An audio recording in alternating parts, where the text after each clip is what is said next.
Welcome. This is the Health and Wellness Coach Journal podcast.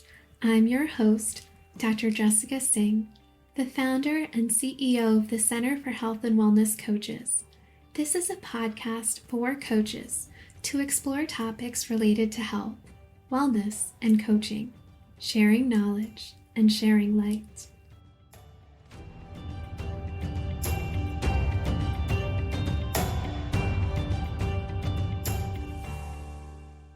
With over 20 years of coaching experience, Clare Norman is a master coach whose purpose is to enable people to feel truly seen for who they really are, emboldening them to find their voice and express their needs in service of a more caring world.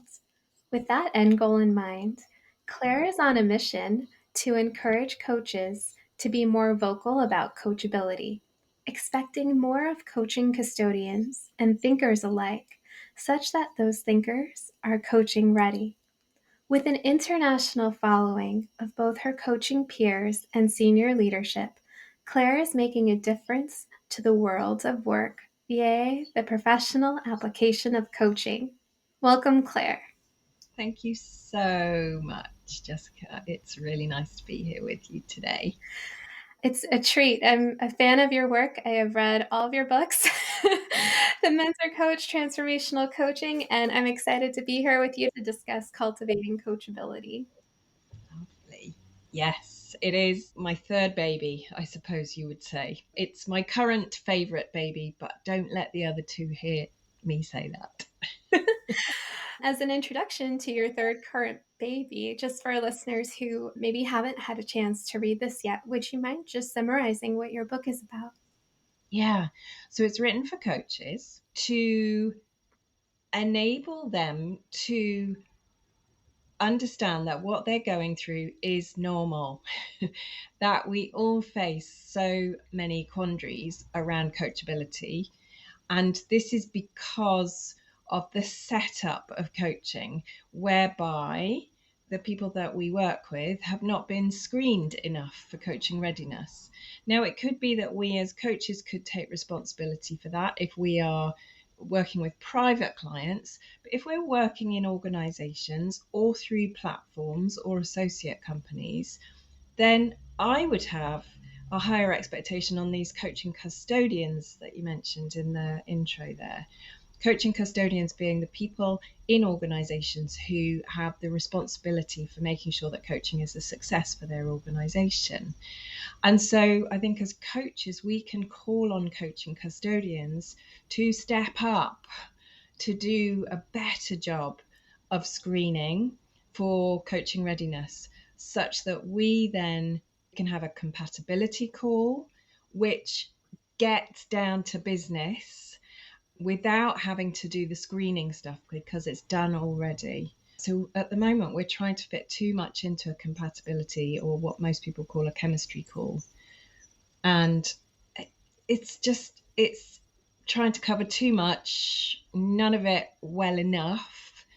So there's something about us being more demanding, as I say in the book. But if we have any coaching custodians listening in here, what I really mean is for us as coaches to partner with those coaching custodians who, some of them are doing that role and don't really understand what makes for a good start, a good setup for coaching. So the book is to help coaches to have those conversations with coaching custodians if they're working in organizations, and then it also helps them to do that screening for themselves if they're working with private clients. Well, that's a lot in a nutshell, so thank you for doing that so elegantly. One of the things that really got to me about your book, I was like, oh my goodness, this is such a missing piece of my coach training, or coach training in general, as you mentioned. It reminded me about medicine, actually, because in medical education and training, we learn so much from textbooks and obviously, but the art of medicine, that experienced physician that you get to work with and learn those nuances, that's what really inspires you, makes you be like, oh my goodness, this is such a human art. I want to get better at it. And I felt that learning from mentors is the only way to do that. When I read your book, it really floored me in a way because I was like, how did she get all of this wisdom so elegantly? Because it's not usually in our coach trainings. I didn't even realize it was missing, to be honest, until I read your book. And then after I read your book, I changed a lot of my coaching process, to be honest with you, at least the beginning part of how I speak with clients and expectations. And I'm in a coach training, a second one right now. And I shared your book and raised some of these questions because coachability is such a huge issue and Mm. we should be prepared for. Yeah, I agree. We need to be prepared for it because otherwise we start to doubt ourselves. We think that we're not doing a good enough job as coaches, but often it's not about us. We can be the best coach in the world. I mean, I'm a good coach. I've been doing it for over 20 years, but there are some people who aren't ready for coaching. And I kick myself, honestly, when I realize, I did not do a good job of screening here, or I did not have high enough expectations of the screening process that the organization did. So I have learnt from my mistakes, definitely. And that's where the material from the book came from, is to try to shortcut that so that other coaches don't have to learn by their mistakes or give up because they think it's all their fault, because it's not. It's nothing to do with your skills. It's all to do with this partnership. You are there to work in partnership, and you can only do your bit as the coach if they do their bit as the thinker. And if coaching isn't the right thing for them at that point in time, or if it's not the right time for them, or if they don't have the support back in the workplace, or multiple other reasons, then this partnership is standing on shaky ground. So, yes, I do want to um, make sure that coach training organizations will start to talk more about this to new coaches. So, that will be something on my to-do list this year, to influence training organizations from behind the scenes, as well as to influence coaches through the book. I think we can come at this in a double-pronged way. That would be amazing because, on the one hand, you're trying to explain the effectivity of coaching, the benefits, because whether it's an organization or a private practice, there's ROI in some form. What are they going to get out of it? And on this other hand, we don't guarantee outcomes. This process is completely client driven. It is a huge investment of time, Yes. resources, and should be also valued financially. And so often at the beginning, I feel like when people start coaching, there's this pressure to almost want to make sure that some outcome happens, that these effects are happening. But at the same point in time, that's not really what coaching is about. And so I'm curious as to any advice you have on how to navigate that. And that's also where I found your book amazing and very helpful. Thank you. And you also know that there's some material on that in the Transformational Coach, of course, about letting go of this need to add value as a coach. And often our perception of what constitutes adding value comes from our background in whatever industry we've been in or wherever we've been working. We are driven to add value. That's what we're rewarded by. And usually, adding value in those situations equals knowing the answers, right? Or having some suggestions or recommendations. And we know that that is not what coaching is about. The value in coaching is building their thinking muscles, not doing the thinking for them. So we have to let go of that old mindset and embrace the new mindset of, my job is to build their thinking muscles. That's it, really. Now, there are lots of ways of building their thinking muscles around asking good questions, etc., etc. That's the skill of coaching. But we need to have that belief about what coaching is and is not in order to let go of that old value add mindset and embrace the new value mindset. It's a process I feel that requires just a lot of conscious effort to almost every, at least for me, almost every conversation or every time I think about how I'm going to approach this, it's wait, what is the essence and what is the art of coaching, and let that guide. Yes, exactly. And I still have that happening to me too after all this time. I need to keep reminding myself particularly if they start to hook me in with, what do you think, Claire? And I have to hold myself. It's like, okay, this isn't what we're here for. We're here to build your thinking muscles. So, what do you think? And if there was one right answer, they could go to the internet for that. So, we need to not be afraid to say that in the nicest possible way. That if you're looking for the one right answer, then go to the internet. But if you're looking for the answer that really sits well with your values, your personality, your background, your context, then we need to be asking more questions to get underneath the surface and to tap into your wisdom, etc. Now, this is if coaching is the right intervention, because so many times we get people who, let's say they're a new leader, they've taken on a new team, but they've had no training in how to manage people. Now, coaching is not the intervention at that point. I mean, it might be a both and intervention. They might benefit from training and coaching at the same time, but the coaching is helping them to figure out, how do I use what I learned in the training in my style, in my way of leading, given my personality, etc., etc. So, as coach, I've got more and more used to asking questions at the front end to make sure that a new leader who I'm asked to coach actually has had the training that they need in the first place, because otherwise they will hook me in. They will ask me, oh, how do I go about delegating? Or how do I give feedback? Well, that's not what I'm there for. I want to help them to delegate in a way that is authentic for them, but they need the underpinning training first. So that's one place where I think we could do a better job, and coaching custodians could do a better job at not just throwing coaching at everything. I know in the book you had also talked about intrinsically coachable. I thought it was interesting because you had said, while there are some things that maybe coachability can be developed in certain circumstances, it can't be. And so I was wondering if you could elaborate on that and what you've seen in your experience about the things that maybe can be nurtured to help someone become more coachable. Yes. So, well, let me take a step back a moment and talk about the difference between coaching readiness and coachability, because they are quite distinct. So, coaching readiness is what we do, what we screen for to make sure that coaching is the right intervention at the right time with the right motivation from the individual. So, coaching is the right thing, essentially.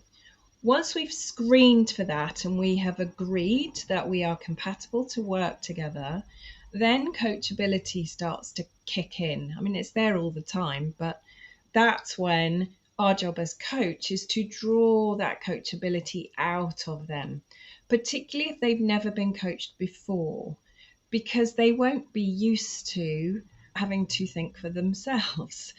Our culture, our educational processes, it's all about them consuming from other people, from input from others, from their managers, from their teachers, from their parents. Generally speaking, people have grown up consuming rather than thinking for themselves. So, our job is to draw that thinking for themselves out of them. And that is possible for everybody if we have done the coaching readiness screening in the first place and have decided together that coaching is the right intervention at the right time with the right motivation. So there will be glimmers of that we can tap into, tapping into their hope, tapping into any optimism they have, tapping into a growth mindset that they might have, but lots of different ways that we can tap into that. And that's what coaches are really good at. That is our bread and butter. We know how to ask great questions to help people to think for themselves. Where we trip ourselves up is when we get hooked into the invitation to consult or mentor or whatever else we get invited into. A therapy, maybe, even though we're not trained for that. But that's another big conversation about, so how far can we go in terms of working with their emotions. And we know that people's emotions can create blockages. As coaches, we can work with that. And that is also about coachability. Working with their body is all about coachability, helping them to get out of their head and into these other forms of wisdom, because chances are they've probably been in their head for their whole lives, because again, that's what the education system has generally done for us. We reside in our head, and that's not where all of our wisdom resides. It's taken me a long time to realize that for myself. I've definitely been a head kind of person myself, but I'm more and more realizing how much I have below the neck. And that then informs my coaching as well. And I hope that it is starting to inform our whole profession more and more as we have more people who are experts in physical intelligence teaching us how to work with oxytocin and dopamine and all of that kind of thing. So Claire Dale, for example, is in that sphere, or Amanda Blake. Yeah, so that would be kind of more working with the body, working with what's in the now. So that's more of the Gestalt approach to coaching. There is so much that we can bring into our coaching that can help with coachability.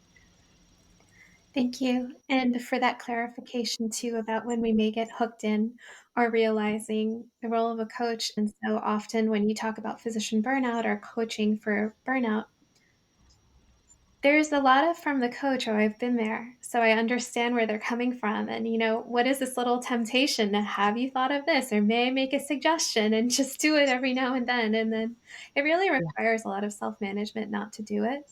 But when you Yes. do coach for somebody and maybe you're not in the same background or same field, my takeaway is you really have to keep your eyes open and recognize what is the role of a coach? How do you assess coach readiness? And is this something that needs, like you mentioned, education, skills, professional development, rather or in addition to coaching? Yes.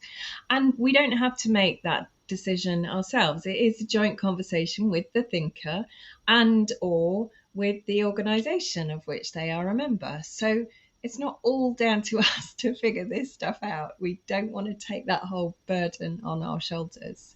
And there's something you said there about the difference between working with people in a field that we grew up in ourselves and working with people in a field that we didn't grow up in. In many respects, I think coaching people in fields that we didn't grow up in enables us to be a better coach, because we can stay out of the detail and the content and ask purely process questions.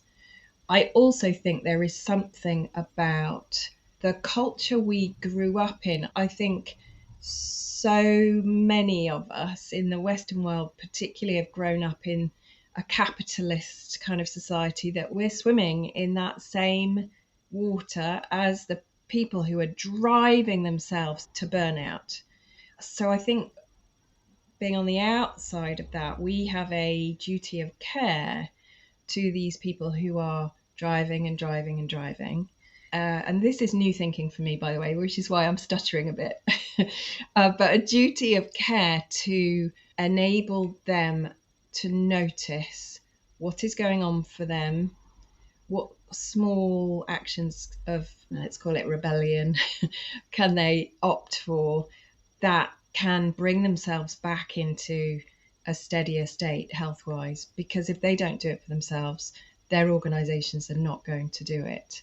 And I think if we've been in those organizations ourselves, we can sometimes get hooked into, oh, I know what it's like. I know you have no choice. You have to do this. Well, we all have choice. So let's not get hooked into that belief. Even though sometimes, particularly in healthcare, I think, well, healthcare in the UK, I don't know about in the US, but in the UK, they are so stretched so thin, not enough staff, not enough budget, not enough, basically. And so when you're coaching one to one, actually, it is about finding the glimmers of hope. I think I wrote about that in the book. It's not about this massive change that we're burdening them with creating. That's, I think sometimes the way we position ourselves as coaches, as the I can solve all your problems or I can help you solve all your problems, it's not always the case. We can help them to see the glimmers of hope, depending on the sea that they're swimming in and the difficulties that they're facing. Every organization is dysfunctional in some shape or form. And so we are coaching people who work in dysfunctional organizations, which makes it very difficult for them as an individual, which does call on the need for more team coaching, of course, but also when we are working one to one, we need to help them to be thinking about the whole system and where they have influence over that system. The circle of control, circle of influence that Covey talks about, where do they have influence rather than getting demoralized that they have no control? Where can they influence things? Where can they take control? I appreciate also what you said about this being new thinking, and that's wonderful, right? In the art and spirit of having a coaching conversation to have this new thinking. And so Yes. thank you for sharing that. Same here. Yes. It's wonderful diving into these topics. I think one of the things in the transformational coach you've also had that was very impactful was just what you're saying about feeling like we have to lift almost this big boulder on our shoulders, that the hard part of coaching, the hardest part of thinking should be on the thinker and not the Mm. coach. And so after reading that in your book, whenever I find myself in this hard space of thinking, I'm able to now step back and be like, wait a second. Yes. Pass that monkey back to them. Have it between you, in the middle of you, figuring out, okay, what do we do with this monkey? Because essentially it's going to be them back in the workplace who's doing something with it, or back at home doing something with it. It's not us doing whatever that is or being different with that metaphorical monkey. Yeah, let's not take that on our shoulders, because I read somewhere somebody had written something on a LinkedIn post. Sorry, I can't credit them, but they said that is the road to burnout for coaches who take the responsibility for joining all the dots on behalf of the people that they work with. We will get far too overwhelmed if we take that monkey on our own backs.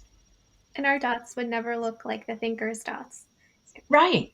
Exactly. Just because they've said something out loud doesn't mean that we've understood it completely in the way that they understand it. There may be some dots that they haven't said out loud yet that also need to be connected for them. And so our job is to ask them what dots they're connecting, or what meaning are they making out of what they're saying so far, rather than us saying, well, I've heard you say da da da da da da da da. Well, okay, now I'm connecting the dots when I start doing that.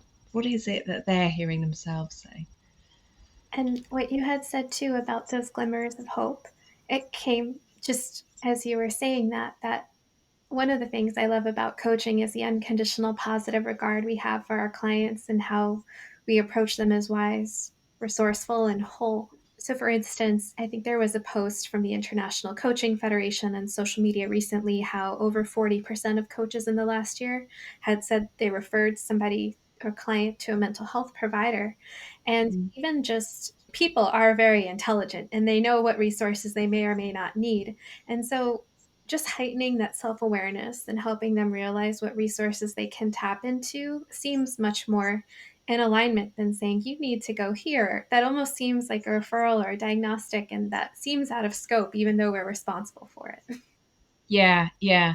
I think it's much more about triage, about noticing when they are using certain words or phrases multiple times that might give a sense of maybe coaching isn't the right intervention anymore, or maybe it needs to be in tandem with something else. So sometimes, even though we've done a good screening at the beginning, things will change as the individual discovers more about themselves, or as something at work or at home changes for them. And then perhaps there is a need for triage to something else, but it does have to be their choice. And we're not saying, oh, I think you should go and see the doctor. We're asking them. When you say that about having brain fog, let's say, when you make that throwaway remark about brain fog, what do you notice about that? And what's that doing for you? And etc., etc. And then that might lead them to think, oh, okay, perhaps I need to go and talk to a doctor, or whatever it is that they lead themselves to. But that is our role, to spot these throwaway remarks that they make that might be symptomatic of overwhelm or something that we are not necessarily trained to deal with in coaching.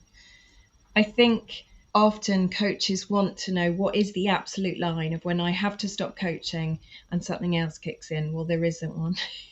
There is no hard and fast line. So we can't define that, and it will depend on the coach, it will depend on the individual, it will depend on the relationship that the two of you have together, it will depend on your stage of development as a coach and how far you feel equipped to talk about emotion, etc., etc. So one of the things I say a lot in the book is, if you're unsure, take it to supervision. This is the perfect space for supervision to figure out, where is your line? How might you want to phrase some of these things? If you've never had this kind of conversation before, how can you do it in a way that's authentic to you? And that's what you figure out in supervision. I had one of those supervision calls today where I said, so what would be I inserted his name, what would be the way of saying that? Because he has a certain personality that leads him to say things very differently to the way that I would say them. Neither one of us is right or wrong. It is about our personality and who we are as a coach. And so he needed to figure out his way of saying this, not be guided by my way of saying it, which he would never say it if it was in my way, because he'd be like, oh, that doesn't sound right. But that's what we use supervision for, is to figure out, how can I bring the best of who I am as a coach into the space that I'm working with individuals. Such an essential source. And I know that for ICF, it's the 10 hours, and maybe if people are lucky, they get more than that. But it's such an essential component. I'm really glad it's actually there in their recertification criteria at the minimum. Well, and so we have this distinction in the ICF between mentor coaching and supervision. So, as you know, mentor coaching is more about being observed and given feedback on your actual coaching, whereas supervision is talking about your coaching and figuring stuff out from a kind of one step removed point of view. At the moment, the ICF requires mentor coaching, but it doesn't require supervision. I think we might be moving towards a requirement for supervision. I hope we are, because I couldn't do without it, that's for sure. I know that there have been many occasions where I've saved my own sanity by taking something to supervision, as well as feeling more safe, ethically safe in supervision. So this is what I say, mentor coaching keeps us sharp, supervision keeps us safe and sane. And that's why we need both. That's such a nice distinction, too, because it's not one that you commonly hear too frequently anyway, unless you're in this realm. Yeah, I think there's a lot of coaches who are still confused about what is the difference, and they might use the terms interchangeably. And it's no wonder, we have so much jargon, let's face it. So the more I can do to help people understand, what do I take to mental coaching? What do I take to supervision? I see that as part of my work to help people get the difference and to invest in both. Of course, I would say that because I am a mental coach and a supervisor and I want them to buy my services, but I also invest in those things for myself because I think that they are the most individualized personal development that we can invest in alongside coaching for ourselves, therapy. All of these are things that are really personal for us, where a training course is trying to cater to the masses and doesn't always meet us where we are as an individual. These four things do meet us where we are as individuals. And the investment and your own investment. From the little that I know, just these 3 books and getting to know you, it shows in everything that you do. So thank you for walking that talk and being an inspiration. Thank you. That's nice to hear, but please take me off that pedestal. I don't want to be up there. I want to be down with the rest of us, grounded and, on earth. Yeah, an inspiration, just that, in the human process of evolving as a coach and professional development, this is what happens when you actually do the things, have the supervision, mentorship, and just keep working at it. Maybe it doesn't become perfect, but it's still at a much better place, at a much more ethical place and safer place than where we started. Yeah. And we will never become perfect. If that's what we're expecting, we have another thing coming. We are human beings with all of our foibles and imperfections. And it's kind of about embracing those, recognizing them, making them part of who we are. That's been my work this year, is figuring out, oh, who are these different versions of Clare? And how can I bring them into a whole rather than brushing aside the parts of me that I don't like? Because the more I try and hide them, the louder they get. They want to have airtime. It's really important to them to have airtime, and then it might kind of leak out. So, this is what I think is part of our work as coaches, to really invest in the work for ourselves. Because how can we stop ourselves from leaking out when we are working with others if we haven't done that work for ourselves? For coach training, how we get to focus on a session. We learn how to coach for a session specifically. We learn what we're supposed to do at the beginning with the coaching agreement and at the end. But like you mentioned, the whole coaching experience for the thinker is not exactly thought. And so the idea of a coaching custodian, I didn't even know about really until reading your book. And so I'm curious from your experience, when you see a coaching custodian, either through an organization, do you find that they're either already there or there's one that has to be a new person in that role when you start working there? Versus if you're in private practice by yourself and you are essentially both the coaching custodian and the coach. Yeah. So, in organizations, there's a whole spectrum of people who might take that role. There might be the person who is a head of coaching, and that is everything that they do amazing, because usually that means that they do a really good job because they've got the time and the space to really think about this as a strategic intervention. Not always, but mostly, because that is their role and they're usually trained as coaches, so they get it. But the amount of time that a person can spend on it can shrink depending on whether it is more of a partial part of their roles. So let's say an HR manager, they've got a lot of things to cover. A talent development lead, they'll have coaching, but they'll have other things in their remit. Learning and development leader, again, they've got a whole remit of stuff. And some of them are more interested in the coaching bit than others. Some of them are, oh, just pass it over to the coach, they'll sort it out. And this is where I think as coaches we have a part to play, to say, actually, I could really do with this and this from you before I commit my time for free, which, we know that compatibility calls a lot of the time. We are expected to do those for free, or we decide to do those for free. We have agency around that. We can choose one way or the other. And I think if we are expected to do more of that screening on behalf of the coaching custodian who doesn't have time or willingness or whatever to do that, then we absolutely should be charging for that, because that is a kind of a consultancy role before we get into the coaching.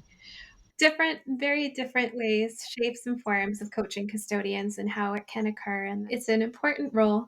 It's a separate role from coaching itself, and it needs to be there. Yes, exactly. And those people may or may not be trained as coaches. If they're not trained as coaches, they really don't know what needs to happen. If they are trained as coaches, I'd like to think they might have an inkling, but sometimes they don't because it doesn't get taught in training schools, as you say. Only this how to do a session tends to get taught. And as I said in the book, that's understandable because that's what coaches are measured on when they go for their credential, is how they do the arc of a coaching session. They're not measured on the whole program of coaching. And so I think we have missed a trick in some coach training in terms of helping coaches understand the whole program, but also the bit that goes before the program of coaching, the coaching readiness piece. I think it's absolutely vital that we start training people. Thank you, Claire. Speaking of that training, and I know you had talked about just how coaching is an evolving process. And I know, especially in the transformational coach, and this one too, how contracting needs to occur, not only in session, but throughout the coaching relationship. One of my questions to you is what aspects of either coach readiness or coachability do you find it that are hardest to gauge at the very beginning? Because it's like when you get to know someone at the beginning, you don't really see their personality come out so much until you get to work with them. And so things change. For instance, if someone starts dating someone, granted, it's a little different because there's infatuation and all these things, but sometimes you don't start seeing their true colors like for weeks, months, even years later. Yeah, And so, this is why recontracting is so important. And also knowing that even if we've started coaching somebody, it is okay to say, actually, this isn't working. Can we have a conversation about what might help it to work, or whether a different intervention is more applicable right here, right now? So, yes, we can never contract for everything. We can never know whether a relationship is going to work, as you say, just like in dating. And so, just like in dating, we need to be prepared to call it a day sometimes and not to get married and then find that we end up having to get divorced, because that's a really expensive thing to have gone through. So, better to just keep an eye out as we go through and make sure we recontract or end the contract, depending on what we decide together. okay. Claire, may I ask you, for coaches listening to this, what are your takeaway messages for them? Oh, I would say claim your agency. You know what works in coaching and what doesn't. You need to stand up for what works and what doesn't. And that includes this, having higher expectations around screening. If you're coaching people privately, then you'll do that screening yourself. But if you're working in organizations, that person in that coaching custodian role, well, you can support them to do a better job of that. So that would be one key message: claim your agency. And the other key message is find a supervisor who can support you to figure these things out that feel icky and difficult, and I'm not sure how to do this, or don't know how to say this, or I feel like there's some ethical conundrum here. That would be the second thing. Find a supervisor. Thank you. One of the biggest validations too I'm getting from this and from your book especially was as coaches how it is our responsibility to be aware of what coach readiness is and coachability is and to really invest time into assessing it and to making sure that that's in place first before even getting into coaching. And so it's a critical step not to miss for anyone. Yes, absolutely right. Yes. Thank you so much, Claire. Thank you, Jessica. Thank you for listening. I appreciate you and value your feedback. So please subscribe and write a constructive review. If you'd like to be informed of new episodes and offerings and resources for coaches, sign up for our email list at www.centerforhealthandwellnesscoaches.com. Sending you warmth and light.